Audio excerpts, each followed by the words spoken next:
Hello everyone, welcome back to Lucky15, and in this video I'll be giving you my Lucky 15 tips for tomorrow's horse racing action. Now for the opening leg tomorrow, we go to Sandown in what looks like a competitive race in the Coral Charge Group 3 in the 150, but I thought a horse here that could be worth taking a chance on is Muthmir at 6-1.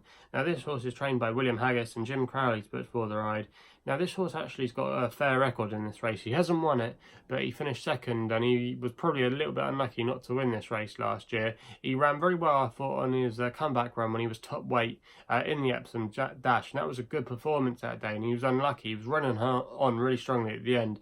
Now, I think if you actually look at the field tomorrow, a lot of these horses might not be able to handle the track, and also as well, a lot of them tend to be deployed quite late, but Muthmir tomorrow can get a handy position from stall 5 in my opinion, and if he's there or thereabouts early on and gets a nice turn to the race, he could be finishing very well late on. And at 6-1 he's a massive price, trained like I said by William Haggis and Jim Crowley's but for the ride. Both are in good form. Jim Crowley knows this old boy, he's been his retained rider for a while, and I just think tomorrow this is the horse you want to be on as our opening tip in our Lucky 15. We then go to Haydock with the first race there, the 205. A lot of Mark Johnston horses in this small 7-runner race, I think it is, but the one that appealed to me was Mind the Crack, who's 4-1 with bookmakers, trained by Mark Johnston in the colours of Paul and Claire Rooney. Richard Kingscote but for the ride, won very easily last time out at Haydock, but even though that was on heavy ground, this horse does have form on quick ground when winning at Lingfield.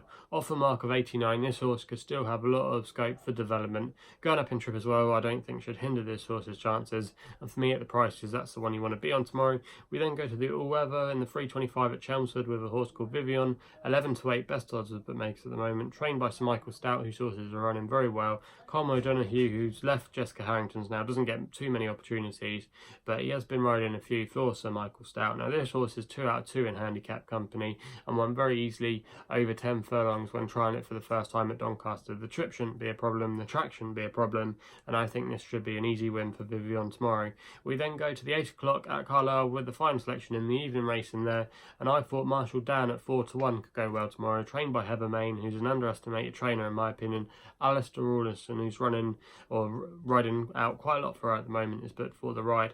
Finished second at Newmarket last time when running on strongly. That was a good effort there, but if you actually go back the time before with the win at Salisbury in an apprentice race, the form of that race couldn't have worked out any better, because the second, the third, the fourth and the sixth have all come out on one since. And off a mark of 74, this improving horse, I should say it was a mark of 75, but this improving horse, it's only 4 years old, off a mark of 75, I still think could have a bit more to offer from that current mark, and this race is very winnable for Marshall Dan tomorrow. So that's going to be the final tip tomorrow and the final leg of our Lucky 15. So if you haven't done so already, please hit the subscribe button for more videos here on my YouTube channel at Lucky15. Also as well, check out my new website. The website address will be in the description below, which is www.chrisloaderracing.co.uk. I've done a written preview of my thoughts for the Eclipse tomorrow, my thoughts on Enable's return, and also as well a couple of tips in there, so go and check it out if you haven't done so already. And that's all I got to say, so please game responsibly. Hopefully we can have some winners tomorrow, and we'll be seeing you soon.